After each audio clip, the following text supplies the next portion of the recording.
കുട്ടികളിലെ കാഴ്ചാ വൈകല്യങ്ങളും അതിനുള്ള പരിഹാരങ്ങളും എന്ന വിഷയത്തിൽ നമ്മോട് സംസാരിക്കുന്നു Pariyaram government Ayurveda college ophthalmology ENT HODയും പ്രൊഫസറുമായ ബാലകൃഷ്ണൻ VKV.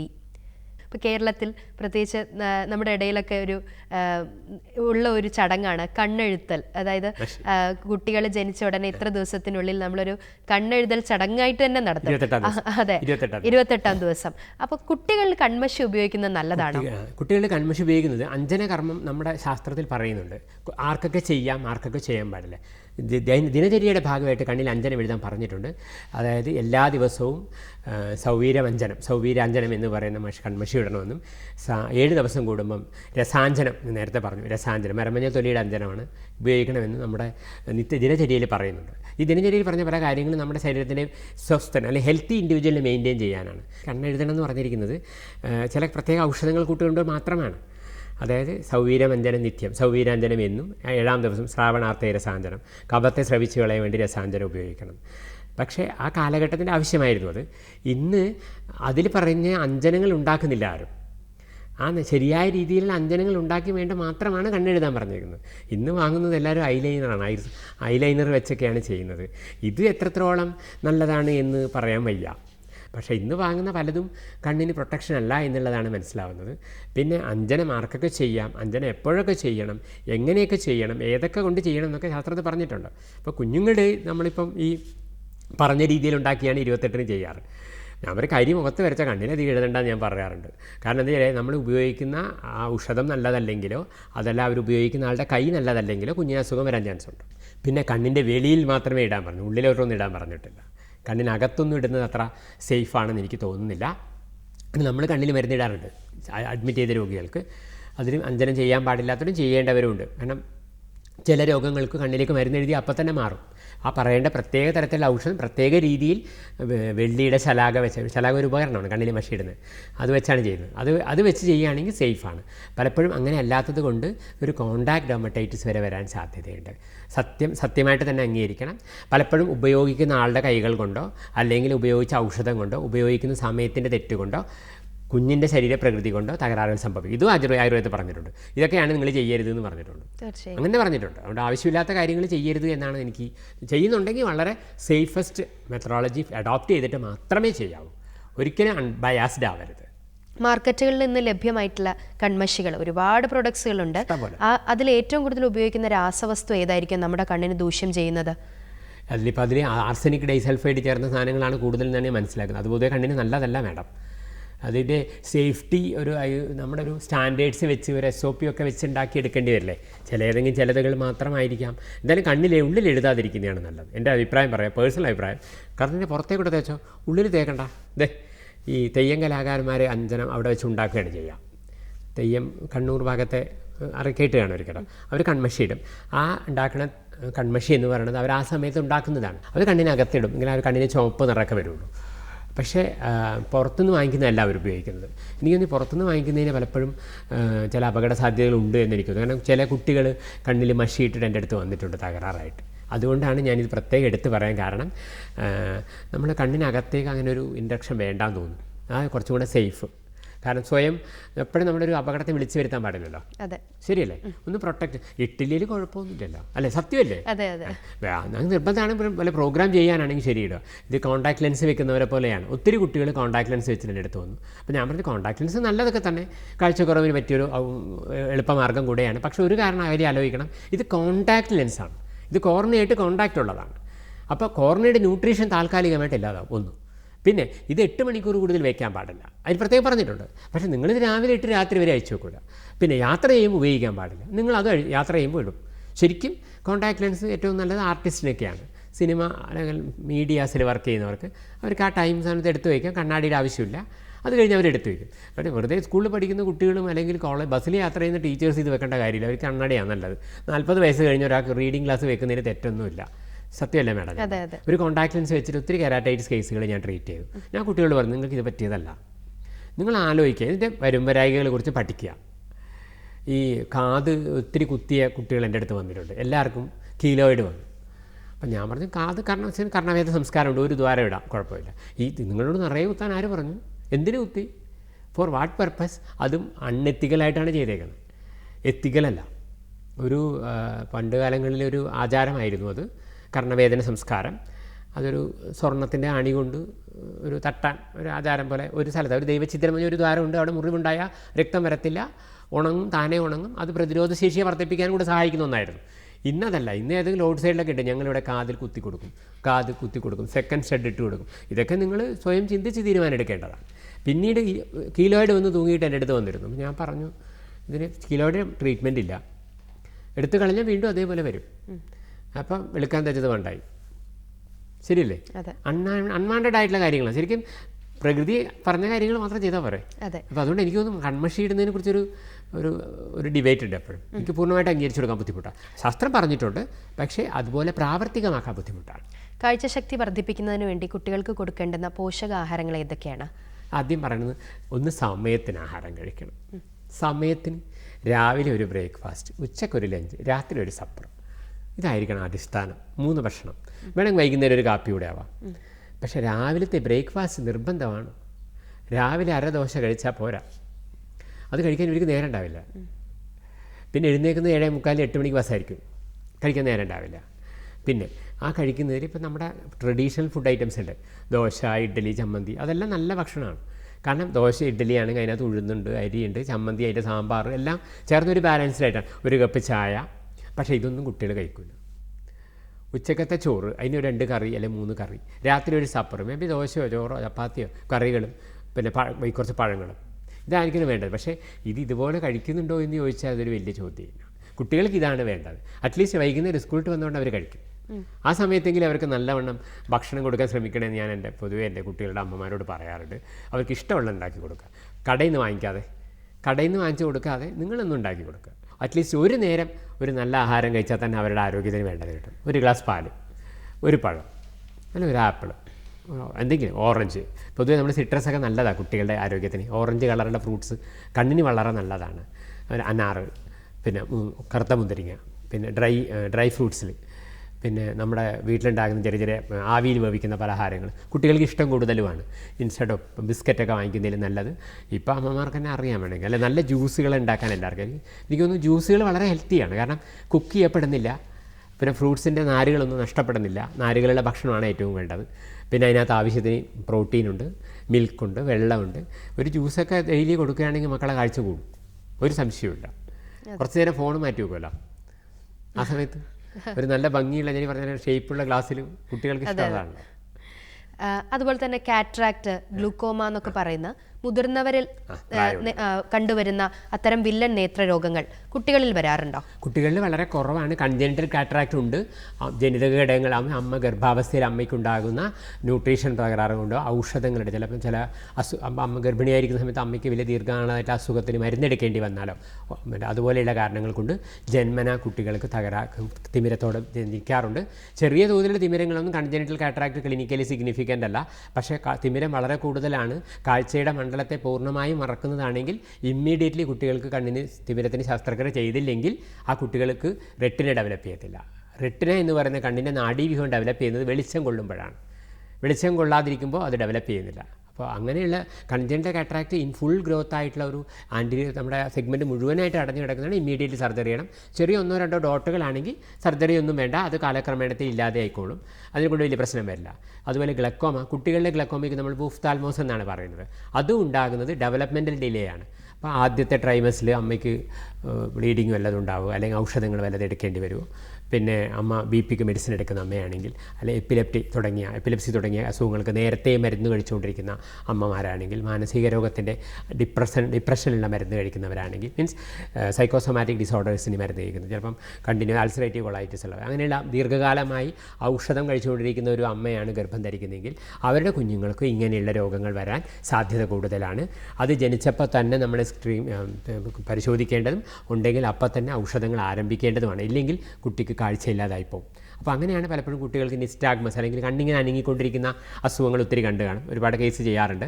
പലപ്പോഴും റിസൾട്ട് പൂർണ്ണമായും ശുഭപ്രദമല്ല. ഒരു പരിധിവരെ മാത്രമാണ് ചികിത്സയിലൂടെ മാറ്റാൻ പറ്റുന്നത്. കുഞ്ഞുങ്ങൾക്കുണ്ടാകുന്ന ഗ്ലക്കോമ വളരെ ഗുരുതരമായ ഒരു രോഗമാണ്. ഒരുപാട് കേസ് ചെയ്യുന്നുണ്ട്. പലപ്പോഴും അവരുടെ ഒരു 25 വയസ്സൊക്കെ ആകുമ്പോഴേക്കും പൂർണ്ണമായും കാഴ്ച നഷ്ടപ്പെടുന്ന ഒരു രീതിയിലാണ് അത് കണ്ടിട്ടുള്ളത്. ഒരിക്കലും ഒരിക്കലും പൂർണ്ണമായ രോഗവിമുക്തി ഉണ്ടാവുന്നില്ല. കാരണം അതൊക്കെ നേരത്തെ നമുക്ക് അറിയാൻ പറ്റും. അമ്മ ഇതുപോലെ ഗർഭം ധരിക്കാനുള്ള പ്ലാൻ ഉണ്ടെങ്കിൽ അങ്ങനെ കൺസൾട്ടൻറ്റിനെ കണ്ടിട്ട് ഈ കഴിക്കുന്ന ഔഷധങ്ങളുടെ മാത്ര വ്യത്യാസപ്പെടുത്തുകയോ ഒരു 6 മാസത്തേക്ക് നിർത്തിവെക്കുകയോ ചെയ്തതിന് ശേഷം മാത്രം ഗർഭം ധരിക്കുകയാണെങ്കിൽ പലപ്പോഴും ഇത് ഒഴിവാക്കാൻ പറ്റും. ഇതൊന്നും ചെയ്യൂല. പക്ഷേ ഗർഭിണിയായ ശേഷം OBG സ്പെഷ്യലിസ്റ്റിനെ കാണും. അപ്പോൾ മാഡം എന്ത് ചെയ്യും? അവരെ കയ്യോടെ ഫിസിഷ്യനെ റെഫർ ചെയ്യും. അപ്പോൾ ആ ഡോക്ടർക്കും അത് നിർത്തിവെക്കാൻ പറയാൻ പറ്റില്ല. മീൻസ് നിർത്തിവെച്ച് കുറച്ചു കാലം കഴിഞ്ഞ് ഇവരെ പരിശോധിച്ചിട്ട് വേണം പറയാൻ. പലപ്പോഴും ഇത് എനിക്ക് തോന്നുന്നൊരു അവയർനെസ്സിൻ്റെ കുറവാണ് എനിക്ക് തോന്നുന്നു. ശരിയായ രീതിയിലുള്ള ഒരു അറിവ് ഇപ്പം വിവാഹ സമയത്ത് തന്നെ ഇപ്പം മരുന്നുകൾ കഴിക്കുന്നവരാണെങ്കിൽ എനിക്ക് തോന്നുന്നു നേരത്തെ ഇത് പറയുന്നതാണ് നല്ലത്. ഒരിക്കലും പറയാതിരിക്കുന്നത് നല്ലതല്ല തോന്നുന്നു. കാര്യങ്ങളൊക്കെ മനസ്സിലാക്കി വേണം വിവാഹത്തിലേക്ക് പോകാൻ. വിവാഹം കഴിഞ്ഞ ശേഷം ഒരു നല്ലൊരു ഡോക്ടറെ കണ്ട് കാര്യങ്ങൾ സംസാരിച്ച് ഇപ്പം പ്ലാനിങ് ഉണ്ട്, കുട്ടികൾ വേണമെന്നുള്ള സമയമാണെങ്കിൽ കുറച്ച് നാൾ മുമ്പേ ഈ മരുന്നൊക്കെ നിർത്തിവെച്ച് ശരീരം എല്ലാം പരിശോധിച്ച് തകരാറുകളൊന്നുമില്ല, ഗർഭം ധരിക്കാവുന്നതാണ് എന്ന ഡോക്ടർ സമ്മതത്തോടു കൂടി ഗർഭം ധരിക്കാവുന്നതേ ഉള്ളൂ. കാലം ഒരുപാട് മാറി അല്ലേ? ഇതെല്ലാം നമ്മുടെ വിരൽ തുമ്പിലുണ്ട്. അപ്പോൾ ജനിക്കുന്ന കുട്ടികൾക്ക് യാതൊരു പ്രശ്നവും ഉണ്ടാകുന്നില്ല. മാത്രമല്ല നമുക്ക് സ്കാൻ ചെയ്ത് നോക്കാം, അനോമലി സ്കാനിങ് നോക്കാം, 5-ാമത്തെ മാസം തകരാറുണ്ടോ എന്നറിയാം. എല്ലാ സൗകര്യങ്ങളും ഇന്നുണ്ട്. പക്ഷെ അതിന് ശരിയായി ആ അറിവുകളെ വേണ്ട വിധം ഉപയോഗിക്കുന്നില്ല എന്നാണ് എനിക്ക് തോന്നുന്നത്. കുട്ടികളിങ്ങനെ നിരന്തരം കണ്ണ് അടച്ചു തുറക്കുന്നത്, കണ്ണ് ചിമ്മുന്നത് കാണാറുണ്ട്. അതെ, അതൊരു രോഗലക്ഷണമാണ്. ആദ്യം ഡ്രൈ ആയി കണ്ണിൽ വെള്ളം വല്ലാതെ കുറഞ്ഞു പോകുന്നു. രണ്ടാമത്തേത് കണ്ണിനകത്തെ ഞരമ്പുകളെ ബാധിക്കുന്ന രോഗങ്ങൾ കാണാവുന്നത്. ഇതിങ്ങനെ വല്ലാതെ അടച്ചു തുറക്കുന്നുണ്ടെങ്കിൽ എത്രയും പെട്ടെന്ന് ഒരു ഐ സ്പെഷ്യലിസ്റ്റിനെ കാണിക്കണം. വെറുതെ വീട്ടിലിരുന്ന് വെച്ചുകൊണ്ടിരിക്കരുത്. അതിനകത്ത് ഉറങ്ങി ഉള്ളിലേക്ക് അമർന്നു കിടക്കുന്ന ചില രോഗങ്ങളുണ്ടാവും. അത് തിരിച്ചറിയേണ്ടത് വളരെ പ്രധാനപ്പെട്ട ആവശ്യമാണ്. കുട്ടി വല്ലാതെ കണ്ണ് ചിമ്മുന്നുണ്ടെങ്കിൽ ഒരിക്കലും ട്രൈ ചെയ്യരുത്, എത്രയും പെട്ടെന്ന് ഡോക്ടറെ കൊണ്ടുപോകണം. അതുപോലെ തന്നെ കൺപോളകളിൽ വീക്കം ഉണ്ടാവുന്ന സമയത്ത് നമ്മുടെ രക്ഷിതാക്കൾ ചിലപ്പോൾ പറയും ചൂടുകൊണ്ടാണ്, അല്ലെങ്കിൽ അങ്ങനെയൊക്കെ. ചൂടുകൊണ്ടും തണുപ്പ് കൊണ്ടൊന്നുമല്ല, അതിനകത്ത് അലർജി ഡെവലപ്പ് ചെയ്യുന്നതുകൊണ്ടാണ്. അതിന് അലർജി ആൻറ്റിഹിസ്റ്റാമിനിക് ഔഷധങ്ങൾ ഉപയോഗിക്കുകയും അലർജിക്ക് വേണ്ട മരുന്നുകൾ അവരുടെ IgE തുടങ്ങിയ രോഗം പിന്നെ ശരീരത്തിലെ രക്തത്തിലെ ചില അണുക്കളെയൊക്കെ പരിശോധിച്ച് അതിന് വേണ്ട മരുന്ന് കൊടുക്കുകയാണ് വേണ്ടത്. നല്ല രീതിയിൽ നമ്മൾ ചികിത്സിക്കാറുണ്ട്. Chronic allergy conjunctivitis, seasonal allergy കൺജങ്ക്റ്റിവൈറ്റിസും ക്രോണിക് അലർജി കൺജങ്ക്റ്റിവൈറ്റിസ്. അധികം അമിതമായി സ്റ്റീറോയിഡ് ഡ്രോപ്സ് ഉപയോഗിക്കാതെ സൂക്ഷിക്കുക. ഇപ്പം സ്റ്റീറോയിഡ് ഡ്രോപ്സ് കൊടുക്കും, ഡോക്ടർ പറയുന്നത് സ്റ്റീറോയിഡാണ് അധികം ഉപയോഗിക്കരുത് എന്നൊക്കെ പറയും. പക്ഷേ കൊണ്ടുവന്നിട്ട് എന്ത് ചെയ്യും? നിരന്തരം ഉപയോഗിക്കും. അത് പാടില്ല. അതുകൊണ്ട് നമുക്ക് വേറെ ആൾട്ടർനേറ്റീവ് സിസ്റ്റത്തിൽ നല്ല മെഡിസിൻസ് ഉണ്ട്. അവരുടെ ആരോഗ്യാവസ്ഥയിൽ കുഞ്ഞിൻ്റെ ആ അലർജിയുടെ ഘടകം എന്താണോ അത് കുറക്കാനുള്ള വഴി. ചിലപ്പോൾ തോടുള്ള സാധനം കഴിക്കുന്നുണ്ടായിരിക്കും, ചെമ്മീൻ കഴിക്കുന്നുണ്ടാവും, അതങ്ങ് നിർത്തിയ പ്രശ്നം തീരും. അതുപോലെ തന്നെ തുടർച്ചയായി കണ്ണിൽ നിന്ന് വെള്ളം വരുന്നത് അതും അലർജിയുടെ ലക്ഷണങ്ങളാണ്. അലർജിയുടെ ഡ്രൈ ഐയുടെ ലക്ഷണങ്ങളാണ്. അതായത് കണ്ണിൻ്റെ ഓയിലി ലെയർ കുഴയുമ്പോഴാണ് കണ്ണുനീര് വാർന്ന് തനിയെ പോകുന്നത്. അതും ഒരിക്കലും ഹോം റെമഡിക്ക് വേണ്ടി ട്രൈ ചെയ്യരുത്. എൻ്റെ അഭിപ്രായം പറയാം, ഇത്രയും പെട്ടെന്ന് തന്നെ ഒരു കണ്ണ് രോഗ വിദഗ്ധനെ കാണിക്കുക. അദ്ദേഹത്തിൻ്റെ വിലയേറിയ അഭിപ്രായങ്ങൾക്ക് വളരെ പ്രസക്തിയുണ്ട് അവിടെ. ഒരു വിദഗ്ധനോട് സംസാരിക്കുമ്പോഴാണ് സത്യത്തിൽ നമുക്ക് അസംഷൻ ഇവിടെ ഒരു സാധ്യത ഇല്ല എന്ന് മനസ്സിലാവുന്നത്. പലപ്പോഴും രക്ഷിതാക്കളായാലും മുതിർന്നവർ തന്നെ ആയാലും എന്തെങ്കിലും ചെറിയൊരു ചൊറിച്ചിലോ അല്ലെങ്കിൽ ഒരു കണ്ണുനീര വരുമ്പോൾ നമ്മളങ്ങ് സ്വയം ചികിത്സകരായി പറയും. അതെ, അതൊരു വിദഗ്ധനെ കാണിക്കുക തന്നെ വേണം അല്ലേ? തീർച്ചയായിട്ടും. കാരണം കണ്ണ് അങ്ങനെയൊരു അവയവമാണ്. സർവ്വ ഇന്ദ്രിയാണാം നയനം പ്രധാനം. Among all the sense organ I the best one. അതിന് കാരണം എനിക്ക് പകരം വെക്കാൻ പറ്റില്ല. കണ്ണ് മാറ്റിവെക്കുക എന്ന് പറയുന്നത് കണ്ണിൻ്റെ കോർണിയ മാത്രമാണ് മാറ്റിവെക്കുന്നത്. അതിൻ്റെ ഉൾവശമൊന്നും മാറ്റിവെക്കാൻ പറ്റത്തില്ല, റെറ്റിനെയൊന്നും മാറ്റിവെക്കാൻ പറ്റത്തില്ല. അപ്പോൾ ഒരിക്കലും ഒരു പൂർണ്ണമായ ഒരു ചികിത്സ ഇല്ല എന്നുള്ളതല്ലേ. കാരണം ദൈവം ഒരു 2 കണ്ണ് തന്നു, അതാ ഒരു കണ്ണ് പോയാലും മറ്റേ കണ്ണിലൂടെ കാണാൻ വേണ്ടി. എല്ലാ അവയവങ്ങളും 2 വീതം തന്നില്ല. കണ്ണും ചെവിയും കിഡ്നിയും മാത്രമേ തന്നുള്ളൂ അല്ലേ? ബാക്കിയൊന്നും 2 തന്നില്ല. 2 കാലും 2 കൈ തന്നു. ഒരു കൈ പോയാൽ മറ്റേ കൈ വേണ്ടി, ശരിയല്ലേ? ബാക്കിയെല്ലാം ഒന്നേ ഉള്ളൂ. ഒരു ഹാർട്ടേ ഉള്ളൂ, ഒരു ബ്രെയിനേ ഉള്ളൂ. 2 സെഷൻ ഉണ്ടെങ്കിൽ ഒരു ബ്രെയിനേ ഉള്ളൂ, ശരിയല്ലേ? അപ്പോൾ അത്രയും പ്രാധാന്യമുണ്ട് എന്നുള്ളതാണ്. അപ്പോൾ ഒരിക്കലും സ്വയം ചികിത്സ എപ്പോഴും എനിക്ക് തോന്നുന്നു അപകടം. ഏത് രോഗത്തിലായാലും ശരി, വെറുതെ ആൾ മുട്ടുവേനെടുക്കുന്നു, കുഴമ്പ് തേക്കുന്നു, ശരിക്കും നല്ലതല്ല. അത് ശരിയായ രീതിയിൽ വിചിന്തനം ചെയ്ത് ആവശ്യമാണോ ആവശ്യമല്ലയോ എന്ന് തീരുമാനിക്കേണ്ടത് ഒരു ഫിസിഷ്യനാണ് അല്ലേ? അവരെ കാണിച്ച് അതിന് ഒരു കേവലം നമ്മുടെ വണ്ടിക്ക് നമ്മൾ സർവീസ് സ്റ്റേഷന് കൊണ്ടുപോകും, വീടിന് നമ്മൾ പെയിൻ്റ് അടിക്കും, നമ്മളെ ശരീരത്തെ നമ്മൾ സൂക്ഷിക്കണ്ടേ? ശരിയല്ലേ? വല്ലപ്പോഴും ഒരു ടെസ്റ്റ് ഒക്കെ ആവാലോ അല്ലേ? വർഷത്തിൽ ഒരു പ്രാവശ്യം ഒരു സർവീസ് ചെയ്യാൻ കൊണ്ടുപോകുന്നതിന് തെറ്റൊന്നുമില്ല എന്നാണ് എൻ്റെ അഭിപ്രായം. അതെ, നമ്മുടെ ദിനചര്യകളിൽ എപ്പോഴും പറയാറുള്ളതാണ് തലയിൽ എണ്ണ തേച്ച് കുളിക്കുന്ന രീതി. തലയിൽ എണ്ണ തേച്ച് കുളിക്കുന്നത് കാഴ്ചയെ എത്രത്തോളം നല്ലതാക്കും? അതിൻ്റെ ഗുണം എന്ന് വെച്ചാൽ തലയിൽ എണ്ണ തേക്കുന്നതിൻ്റെ ഒരു കാരണം ഇവിടെ തലയിൽ അഴുക്കുണ്ടെങ്കിൽ എല്ലാം വാഷ് ചെയ്ത് പോകും. ധാരാളം പൊടിയോടലങ്ങൾ മറ്റു അഴുക്കൊക്കെ തലയിൽ കൂടി താരൻ എന്ന് പറയുന്ന രോഗം തലയിൽ വരും. ഇത് ചീകുമ്പം കണ്ണിൽ വന്ന് വീഴും. കണ്ണിന് അവിടെ വെച്ച് കണ്ണിൻ്റെ താരൻ കൊണ്ടുള്ള ഡാൻഡ്രൈറ്റിക് ഇൻഫെക്ഷൻസും പിന്നെ അലർജി കൺജങ്ക്റ്റിവൈറ്റിസ് തുടങ്ങിയവ ഉണ്ടാകും. ഈ എണ്ണ തേക്കുകയും തല വൃത്തിയാക്കുകയും വഴി ഈ ഒരു സാധ്യത ഇല്ലാതായി വരും. പിന്നെ സർവോപരി നല്ല ഉറക്കം കിട്ടും തലയിൽ എണ്ണ തേച്ച് കഴിഞ്ഞാൽ. ഉറക്കം ശരീരത്തിന് ഏറ്റവും ആവശ്യമാണ്. നന്നായി ഉറക്കം കിട്ടുമ്പോഴേക്കും കണ്ണിൻ്റെ ആരോഗ്യം ശരിക്കും നല്ലവണ്ണം ഉറങ്ങി എഴുന്നേറ്റ് പിറ്റേന്ന് നമ്മുടെ കണ്ണ് കണ്ടാൽ മനസ്സിലാവും. ഉറക്കം ഒഴിഞ്ഞ ഒരാളുടെ കണ്ണ് കണ്ടാലും മനസ്സിലാവും. ശരിയല്ലേ? ആ ഉറക്കം കണ്ണിന് വളരെ പ്രധാനപ്പെട്ടതാണെന്നുള്ളതാണ്. ശരിക്കും രാത്രി യാത്രയിൽ നമ്മൾ ഉറക്കം ശരിയായില്ലെങ്കിൽ പിറ്റേന്ന് നമുക്ക് ആകെ ഒരു കൺപോളെ അപ്പം തന്നെ കണ്ണ് വെച്ചിട്ടുണ്ടാവും. ശരിയല്ലേ? എന്ത് ലക്ഷണങ്ങളുണ്ടെങ്കിലും കണ്ണിൽ കാണും. ഒരു പനിയാണെങ്കിൽ പോലും കണ്ണിൽ കാണും. ഒരു ഗർഭിണിയിലുണ്ടാകുന്ന എക്ലാംസിയ അല്ലെങ്കിൽ രക്താതിമർദ്ദം നമ്മൾ തിരിച്ചറിയുന്നത് കണ്ണിനെ റെറ്റിന നോക്കിയിട്ടാണ്. ഒരു ഫിസിഷ്യനാണ് ഒഫ്താൽമോസ്കോപ്പ് കൂടുതൽ ഉപയോഗിക്കാറ്. മീൻസ് മുഖം മനസ്സിൻ്റെ കണ്ണാടിയാണ് എന്ന് പഴമക്കാർ പറയും. നമ്മൾ ഒഫ്താൽമോളജിസ്റ്റ് പറയല്ല, കണ്ണാണ് ശരീരത്തിൻ്റെ പ്രതിബിംബം. കാരണം കണ്ണിലൂടെ ഒരു അനീമിയാണെങ്കിൽ പോലും നമുക്ക് തിരിച്ചറിയാം. ഒരു ഭയങ്കരമായ ന്യൂറോളജിക്കൽ ഡിസോർഡർ പോലും നമുക്ക് തിരിച്ചറിയാൻ പറ്റും. ഹൃദയോഘാതം തിരിച്ചറിയാൻ പറ്റും. എല്ലാം തിരിച്ചറിയാൻ പറ്റും കണ്ണിലെ ഞരമ്പുകളെ നോക്കിക്കഴിഞ്ഞാൽ. അപ്പോൾ അത്രമാത്രം പ്രാധാന്യമുള്ള ഒരു കണ്ണിനെ നമുക്ക് റെസ്റ്റ് കൊടുക്കുന്നത് നല്ലതല്ലേ? ഇത്തിരി എണ്ണ തേച്ചൊന്ന് ഉറങ്ങിയാൽ നല്ല സുഖമല്ലേ? അതാണ് അതിൻ്റെ പ്രാധാന്യം. ഏതെങ്കിലും എണ്ണ സജസ്റ്റ് ചെയ്യാൻ? തീർച്ചയായിട്ടും. സാധാരണ നമ്മളെല്ലാവരും ഇപ്പം മുടി വളരാൻ വേണ്ടിയൊക്കെ എണ്ണ വന്ന് ചോദിക്കാറുണ്ട്. പക്ഷേ ക്ഷീരബല എണ്ണ അല്ലെങ്കിൽ ത്രിഫലാദി എണ്ണ എന്ന് പറഞ്ഞ് നമ്മുടെ നേത്രരോഗത്തിൽ പറയുന്ന നെല്ലിക്കയും കടുക്കയും താളിക്കും. ത്രിഫല കണ്ണിൻ്റെ ഏറ്റവും അഗ്രമായ ഔഷധമാണ്. അതിട്ട് കാച്ചുന്ന ഒരു എണ്ണ വളരെ കോമൺ. ത്രിഫലാദി എണ്ണയാണ് പറയാറ്. ഞാനത് എന്നും എഴുതുന്നതുകൊണ്ടായിരിക്കും എനിക്കതിൻ്റെ പേര് വളരെ പെട്ടെന്ന് തോന്നുന്നത്. നല്ല സുഖമാണ് തേച്ച് കഴിഞ്ഞാൽ. നെല്ലിക്കയാണല്ലോ, അത്യധികമായിട്ട് തണുപ്പുണ്ടാവും, മുടി വർദ്ധിക്കും, മുടിയിലെ നര കുറയും, താരൻ കുറയും, അതിലുപരി നല്ല ഉറക്കം, കണ്ണിന് നല്ല തിളക്കം. ഈ എത്ര ഒരുപാട് കോൺട്രിബ്യൂഷൻസ് ഉള്ള ഒരു എണ്ണയായിട്ട് എനിക്ക് തോന്നിയിട്ടുണ്ട്. പിന്നെ പുതിയ ജനറേഷൻ പുതിയ എണ്ണ തേക്കാത്തവരാണ് മാഡം, അതാണ്. കുട്ടികളിൽ കണ്ടുവരുന്ന മറ്റൊരു രോഗാവസ്ഥയാണ് എംബ്ലയോപ്പിയ അഥവാ മടിയൻ കണ്ണ് എന്ന് പറയുന്നത്. ACI. അതിനൊരു ചികിത്സാ രീതി എന്താണ് ആയുർവേദത്തിലുള്ളത്? ACI എന്നാണ് അതിന് പറയാറ്. അതായത് ഒരു കണ്ണിന് കുറച്ച് കാഴ്ച കുറവും മറ്റേ കണ്ണ് നോർമലായിരിക്കും. അപ്പോൾ എന്ത് ചെയ്യുന്നറിയോ, ഈ കണ്ണ് നേരെയുള്ള കണ്ണ് എല്ലാ ജോലിയും ചെയ്യും. ഈ മടിയൻ കണ്ണൊന്നും ചെയ്യാണ്ടങ്ങ് മാറി നിൽക്കും. അതുകൊണ്ടാണ് അതിന് മടിയൻ എന്ന് പറയുന്നത്, ലേസിയായി. അപ്പോൾ നമ്മൾ എന്ത് വെച്ചാൽ ഏറ്റവും നല്ലൊരു മെത്തഡോളജി വെച്ചാൽ ഒക്ലൂഷൻ തെറാപ്പിയാണ്. വർക്ക് ചെയ്യുന്ന കണ്ണിനെ കുറച്ച് നേരം അടച്ച് വെച്ചിട്ട് വർക്ക് ചെയ്യാത്ത കണ്ണിനെ കൊണ്ട് ജോലി ചെയ്യിപ്പിക്കുക. നമ്മൾ പണിയെടുപ്പിക്കുന്നില്ല, ചിലവർ വെറുതെ ഫോൺ കൊണ്ടിരിക്കുമല്ലേ. ചെറിയ ആൾക്കാർ നല്ലോണം പണിയെടുക്കുകയും ചെയ്യും. ആ പണിയെടുക്കാതിരിക്കുന്നവൻ്റെ പണി കൂടെ മറ്റവനാണ് എടുക്കുന്നത്. അതുതന്നെയാണ് മടിയൻ. സോ അതിനു വേണ്ടി നമ്മൾ ആ കണ്ണിനെ പ്രൊമോട്ട് ചെയ്യണം. സോ ഒക്ലൂഷൻ, ഇപ്പോൾ നമുക്ക് ലെൻസ് വാങ്ങാനുണ്ട്, ഒക്ലൂഷൻ ലെൻസ്. ഈ ഒക്ലൂഷൻ ലെൻസ് വെച്ചാൽ ഇതുപോലെ തന്നെ ഒരു ഭാഗം ഒക്ലൂസിലായിരിക്കും. അപ്പോൾ ഈ ലേസി ഐക്ക് എഫക്റ്റഡ് ആയി, ഇപ്പോൾ അംബ്ലയോപ്പിക് ഐ ആണെങ്കിൽ ആ കണ്ണിന് ഒരു ട്രാൻസ്പെറൻ്റ് ആയത്, മറ്റേത് ക്ലോഷറുമാണ്. ഈ അതിലൂടെ വായിപ്പിക്കും കുട്ടികളെ. അപ്പോൾ നമുക്ക് പുസ്തകമൊക്കെ ഹോംവർക്കൊക്കെ ചെയ്യിക്കാൻ ഈ ലേസി ഐ വെച്ചുകൊണ്ട് ചെയ്യിപ്പിക്കാം. ഓട്ടോമാറ്റിക്കലി അതിൻ്റെ സ്കില്ല് ഇമ്പ്രൂവ് ചെയ്തെടുക്കാൻ പറ്റും. ആ സൈക്കോമോട്ടർ സ്കില്ല് ഇമ്പ്രൂവ് ചെയ്തിട്ട് നല്ലൊരു വിഷൻ അതിന് പ്രൊവൈഡ് ചെയ്യാൻ പറ്റും. ഈ മടിയൻ കണ്ണ് എങ്ങനെ നമുക്ക് തിരിച്ചറിയാം? അത് തിരിച്ചറിയാൻ പറ്റും. എന്തറിയാം, ആ കണ്ണ് തെറ്റിയിട്ടുണ്ടാവുക, നേരെ ഉണ്ടാവില്ല, ഇങ്ങനെ നോക്കുമ്പോൾ അത് അങ്ങോട്ടുണ്ടാവുക. മടിയാ, കുറച്ച് വിഷമാണ്, പക്ഷേ എന്നാലും തിരിച്ചറിയാൻ പറ്റും. അത് ചിലപ്പോൾ പറയും, നമ്മൾ ഒരു കണ്ണടച്ച് നോക്കുമ്പോൾ ഒന്നും കാണുന്നില്ല എന്ന് പറയും കുട്ടിയോട്.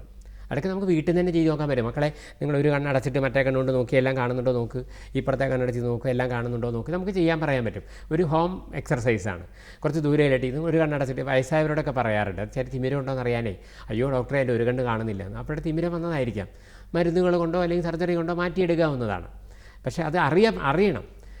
ഈ സൈഡിലെല്ലാം മുറിവ് ഏൽക്കുന്നുണ്ടെങ്കിൽ അവർക്ക് ഈ വശം കാണുന്നില്ല എന്ന് ഉറപ്പാണ്. പ്രായമായവർക്ക് ഞാനെപ്പോഴും തിരിച്ചു ഇവരെല്ലാം നല്ലോണം മുറിഞ്ഞിട്ടുണ്ടല്ലോ, വാതിൻ്റെ സൈഡ് കൊണ്ടതാണല്ലോ, ആണി കൊണ്ടതാണല്ലോ. ആ ഡോക്ടറെ, അടുത്ത കാലത്ത് എപ്പോഴും ഇവിടെ മുറിഞ്ഞു. അപ്പോൾ നിങ്ങളുടെ അടുത്ത കണ്ണ് കാണുന്നില്ല, അത്ര തന്നെ പറഞ്ഞു. നോക്കുമ്പോൾ അടുത്ത കണ്ണ് കാണുന്നുണ്ടാവില്ല. അങ്ങനെ തിരിച്ചറിയാൻ പറ്റും. കുട്ടികളാകുമ്പോൾ കുറച്ചും കൂടി പണിയുണ്ട്. അവർ ബോൾ കളിക്കുന്നതൊക്കെ നോക്കിയാൽ മതി. അവരെല്ലാം വലത്തെ കണ്ണിലൂടെ ചെയ്യുന്നൊന്നും അടുത്ത ഭാഗത്ത് എടുക്കുന്നില്ലെങ്കിൽ ഉറപ്പ് അടുത്ത ഭാഗത്ത് കാണുന്നില്ല. ഒരു നമ്മളൊരു റണ്ണിങ് ട്രെയിലോ അല്ലെങ്കിൽ പെബിൾസൊക്കെ പറക്കി വെക്കാൻ പറയുമ്പോഴേ വലത്ത് ഭാഗത്തുള്ള മാത്രം പറക്കി വെക്കുകയാണെങ്കിൽ അർത്ഥം അടുത്തവർ എടുക്കുന്നില്ലെങ്കിൽ there is some problem with left side. തിരിച്ചറിയാൻ പറ്റും. കുറച്ചൊരു ബ്രെയിൻ യൂസ് ചെയ്യണമെന്നേ ഉള്ളൂ. ഓക്കെ, അപ്പോൾ നമ്മൾ സ്ക്രീൻ ടൈമിൻ്റെ കാര്യം പറഞ്ഞു. ഡോക്ടർക്ക് ഇപ്പോൾ പറഞ്ഞു തന്നതുപോലെ എന്തെങ്കിലും ചെറിയ വ്യായാമങ്ങൾ കുട്ടികൾക്ക് പറഞ്ഞു കൊടുക്കാൻ? എത്ര വ്യായാമം? അതെ. അപ്പോൾ സണ്ണിങ് എന്ന് പറയുന്നൊരു എക്സർസൈസ് ഉണ്ട്. സൂര്യപ്രകാശം അല്ലെങ്കിൽ വെളിച്ചത്തേക്ക് നോക്കുന്ന ഒരു 3-4 മിനിറ്റ് പാതി കണ്ണടച്ച് അല്ലെങ്കിൽ കണ്ണ് വളരെ ചെറുതായി അടച്ച് വെറുതെ സൂര്യനെ നോക്കുക, ലൈറ്റ് നോക്കുക. It supplies plenty of energy. Sunning എന്നാണ് പറയുക. പിന്നെ കൈകൾ കൂട്ടി തിരുമ്മി കണ്ണുകൾ ക്ലോസ് ചെയ്ത് നോക്കുക, ചെറിയ ചൂട് കണ്ണിന് കൊടുക്കുക, പാമിങ്. പിന്നെ വേപ്പറൈസേഷൻ, ഒരു സ്റ്റീമിൻ്റെ വേപ്പർ കൊള്ളിക്കുക. മുഖത്തിന് ഒരു ആവി കൊള്ളിക്കുമ്പോഴേക്കും രക്തോട്ടം കൂടുന്നു, സർക്കുലേഷൻ കൂടുന്നു, മുഖത്തിന് തിളക്കം കൂടുന്നു, കണ്ണിലും ബ്ലഡ് സർക്കുലേഷൻ കൂടുന്നു. അത്യധികമായിട്ട് കണ്ണിൻ്റെ ആരോഗ്യം കൂടും. Simple exercise. Sunning, palming, vaporisation, cold pad, തണുത്ത വെള്ളത്തിൽ മുക്കിയ പഞ്ഞി കോട്ടൺ മീതെ വെച്ച്. നമ്മളെ കുക്കുംബർ അരിഞ്ഞിട്ട് ബ്യൂട്ടി പാർലറിൽ ചെന്ന് കിടക്കില്ലേ സഹോദരിമാരൊക്കെ അല്ലേ. അപ്പോൾ ആ ഒരു തണുപ്പ് കിട്ടുന്നതിൻ്റെ ഒരു സുഖം. പിന്നെ ക്ലാസിക്കൽ ഡാൻസ് പഠിക്കുന്ന കുട്ടികളുടെ ഐബോൾ മൂവ്മെൻറ്റ്, അവർ കണ്ണ് എല്ലാ സമയവും അങ്ങോട്ടും ഇങ്ങോട്ടും മൂവ് ചെയ്തുകൊണ്ടിരിക്കും. അതൊരു നല്ല വ്യായാമമാണ്. കാരണം കണ്ണിൻ്റെ മസിൽസൊക്കെ ശരിയായി വർക്ക് ചെയ്യുന്നു എന്ന് ഉറപ്പിക്കാം. ഇങ്ങനെ ചെയ്തിട്ട് അങ്ങോട്ട് നോക്കുമ്പോൾ പോകുന്നില്ലെങ്കിൽ എന്താ അർത്ഥം? അവർക്ക് ഡുവാന സിൻഡ്രോം ഉണ്ട്, അവരുടെ ലാറ്ററൽ മസിൽസ് വർക്ക് ചെയ്യുന്നില്ല. ഒറ്റ നോട്ടത്തെ മനസ്സിലാവുമല്ലോ. ശരിക്കും അതും ഒരു സിമ്പിൾ എക്സർസൈസ്. ഒരുപാട് എക്സർസൈസ് ഉണ്ട്, 14-14 എക്സർസൈസ് ഉണ്ട്. 3-4 എല്ലാവർക്കും എപ്പോഴും പ്രാക്ടീസ്. ബോൾ ടോസ് ചെയ്ത് എക്സർസൈസ് കളിക്കും. നമ്മൾ പറയും കുട്ടികൾ ബോൾ കളിക്കാൻ പറയും. ഇൻസ്റ്റെഡ് ഓഫ് ടച്ച് മാത്രമല്ലാണ്ട് പണ്ടത്തെ കാലത്ത് കുട്ടികൾ കളിക്കുമായിരുന്നു. ക്രിക്കറ്റോ ഫുട്ബോളോ എന്തെങ്കിലുമൊക്കെ കളിക്കാൻ പറയണം. ഓടുമല്ലോ, കണ്ണു ഓടുമല്ലോ. അപ്പോൾ എന്നാൽ അതെല്ലാം വ്യായാമങ്ങൾ. ഏത് വ്യായാമവും എല്ലാം നല്ലതിനാണ്. ശാസ്ത്രീയ നൃത്തം അഭ്യസിക്കുന്നതായാലും പിന്നെ സിനിമാറ്റിക് ഡാൻസ് പ്രാക്ടീസ് ചെയ്യുന്നതായാലും പിന്നെ സ്കിപ്പിംഗ് പ്രാക്ടീസ്, കുട്ടികളോടൊക്കെ സ്കിപ്പിംഗ് പ്രാക്ടീസ് ചെയ്യാൻ പറയാറുണ്ട്. സ്കിപ്പിങ്ങിൻ്റെ വേറെ അഡ്വാൻറ്റേജ് ബോഡി വെയിറ്റ് കുറയുകയും ചെയ്യും.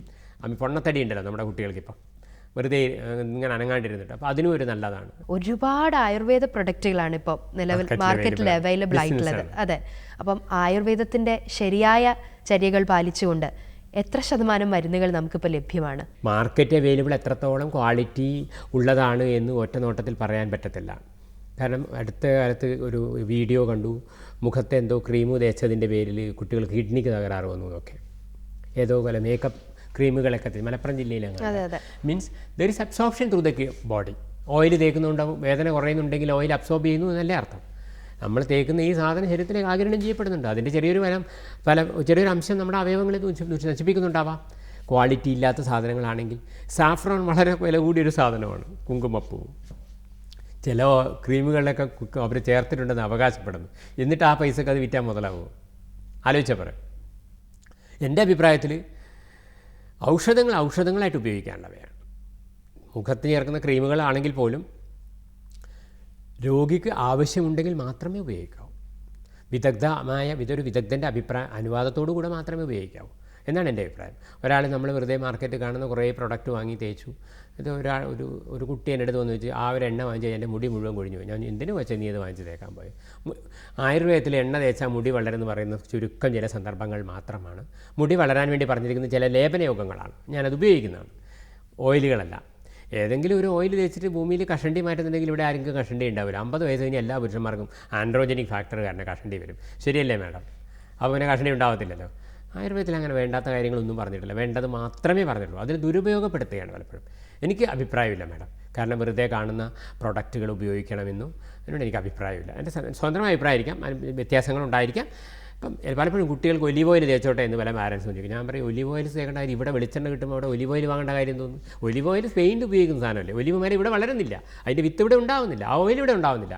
ഇവിടെ ജനിച്ചു വളർന്ന നമ്മുടെ ഓരോ DNA-ക്കും ഇവിടുത്തെ സാധനങ്ങളുമായിട്ടായിരിക്കും ബന്ധം ഉണ്ടാവുക. ശരിയല്ലേ?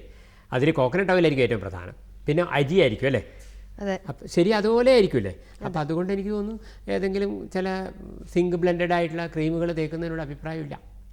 വലിയ ഒരു വിഷയമാണ് യഥാർത്ഥത്തിൽ കണ്ണ് എന്ന് പറയുന്നത്. കണ്ണിൻ്റെ പരിചരണം, അതിൻ്റെ രോഗങ്ങൾ, അതിൻ്റെ പരിഹാരം എന്നൊക്കെ പറയുന്നത്. ഈ കുറച്ച് സമയം കൊണ്ട് കൂടുതൽ കാര്യങ്ങൾ ഞങ്ങൾക്ക് പറഞ്ഞു തന്നതിന് ഒരുപാട് നന്ദിയുണ്ട്.